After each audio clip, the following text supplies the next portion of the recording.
सोलापूर शहरात आज एका पेट्रोल पंपावर अचानक गोंधळ उडाल्याची घटना समोर आली आहे। सदर बाजार परिसरातील इंडिया कॅन्टीन जवळ असलेल्या पेट्रोल पंपावर एका महिला कर्मचाऱ्याला अज्ञात व्यक्तीकडून शिवीगाळ करण्यात आल्याची माहिती मिळाली आहे।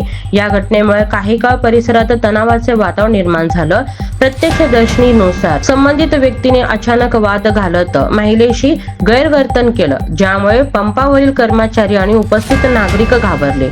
विशेषतः महिला कर्मचारी आणि मॅनेजर या प्रकारामुळे धास्तावलेल्या अवस्थेत असल्याचं सांगितलं जात आहे। घटनेची माहिती मिळताच पोलिसांनी तातडीने घटनास्थळी धाव घेतली आणि परिस्थिती नियंत्रणात आणली। संबंधित व्यक्तीला ताब्यात घेण्यात आलं असून त्याच्यावर पुढील चौकशी सुरू आहे। या घटनेमुळे पुन्हा एकदा सार्वजनिक ठिकाणी महिलांच्या सुरक्षेचा प्रश्न ऐरणीवर आला आहे। अशा प्रकारच्या घटनेमुळे महिलांना कामाच्या ठिकाणी सुरक्षिततेबाबत चिंता वाटू लागली आहे। पोलीस प्रशासनाने नागरिकांना शांतता राखण्याचं आवाहन केले असून प्रकरणाची सखोल चौकशी सुरू आहे।